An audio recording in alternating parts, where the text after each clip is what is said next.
The owner of that car has been convicted of human smuggling and is now saying that he paid Abrego Garcia to smuggle aliens for him. So I think there's a very clear reason Democrats are no longer talking about this Maryland man. Welcome to The Debrief, where we talk with the Washington Examiner's top journalists about the headlines they're covering and where the story's going next.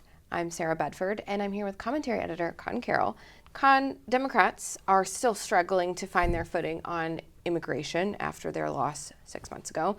And Senator Ruben Gallego has a proposal for how to deal with that. It's amnesty, right? Basically, I mean, he put out a tweet. This is in reaction to the story from last week where the Trump White House announced, or the DHS announced, that they are going to be giving a $1,000 stipend to illegal immigrants who signed up through the CBP Home app to self-deport.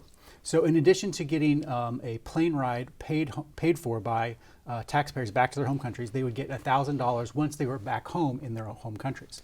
And so Ruben Gallego got on X and said, well, wouldn't it be a better idea if we instead fined all the illegal immigrants that were here $5,000, but then gave them a work permit to stay here so they can be here legally?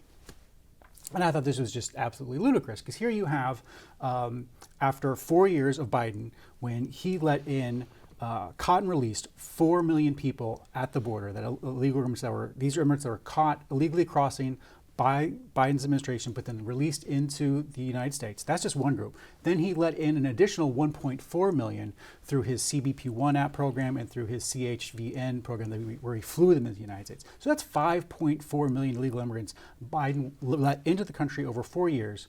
And Trump's not even been in office for a year. He's only been in office for 3-4 months. And he's, to his credit, deported 100,000 people plus. But the Democrats, after letting in 5.4 million people over 4 years, after deporting just 100,000, so that's not even like 10% of it, they all of a sudden want to give amnesty to all the 5 million plus that Biden got in. They just do not understand what the people voted for this past November. And Democrats have fought the deportation of those 100,000 migrants tooth and nail. But what you don't really hear them talking about anymore is Kilmar Abrego Garcia, who is still in El Salvador. Yes.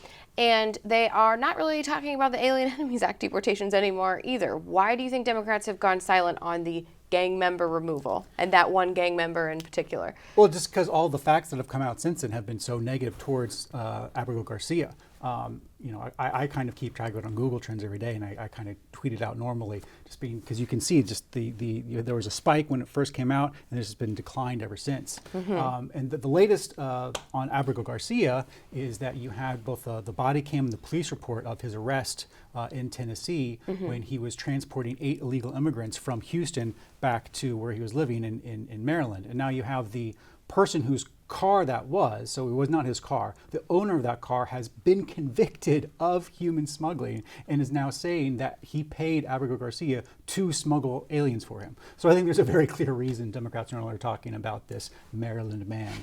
That's right, Maryland father. And shifting gears a little bit, Yes. House Republicans, they are working on this giant piece of legislation Big, beautiful to go bill. through. That's right, one big beautiful bill. And one thing that may be in this bill that you mentioned to me this morning was permitting reform. Not a Yes. super sexy topic, but something that could actually have It's a pretty big sexy to me. impact. It's Oh, of sexy course to it me. is to you. Well, you're a nerd, so. Fair enough. So this was something that has been the House Republicans were working for a long time. And when I first read it, I didn't think it was that big a deal. But now that I've actually studied it, it would be a huge reform, huge step in the right direction on permitting. So basically, you had this legislation created in 1970, the National Environmental Planning Act, Policy Act. And what it did, it created a right for basically any citizen to go to federal court and stop any infrastructure project that was in any way tangentially related to the federal government. And since then, you've just seen both the costs and the delays of federal infrastructure projects go up. And so what this bill would do, it would allow the project sponsors to pay essentially a fee to whatever agency they are getting a permit from, getting funding from, whatever they need from the federal government. It allowed them to pay a fee to do the environmental review that costs a little bit more than the environmental review costs, and then they would be that project would then not be allowed to be challenged in federal court at all. It essentially nullifies that citizen suit provision for developers who are willing to pay a fee. Now you may be asking, why not just repeal NEPA entirely? But we have to remember that they are trying to do this through the Senate's reconciliation process. And so in order for any element of a reconciliation bill to make it into the bill, it has to have a direct budgetary impact. And that's where the fee comes in, is that if you have these agencies who are doing thousands and thousands of these environmental reviews every year, and each time they get to charge a fee of an extra $1 million for each one of them, that adds up to a lot of money. And so this has a direct budgetary impact. So I think there's a very strong chance this will make it in. It would be great for infrastructure and great for making this a country that builds things again. Well, Conn, thank you so much for being here today. Absolutely. You can get more writing from Conn and the rest of the commentary team at washingtonexaminer.com.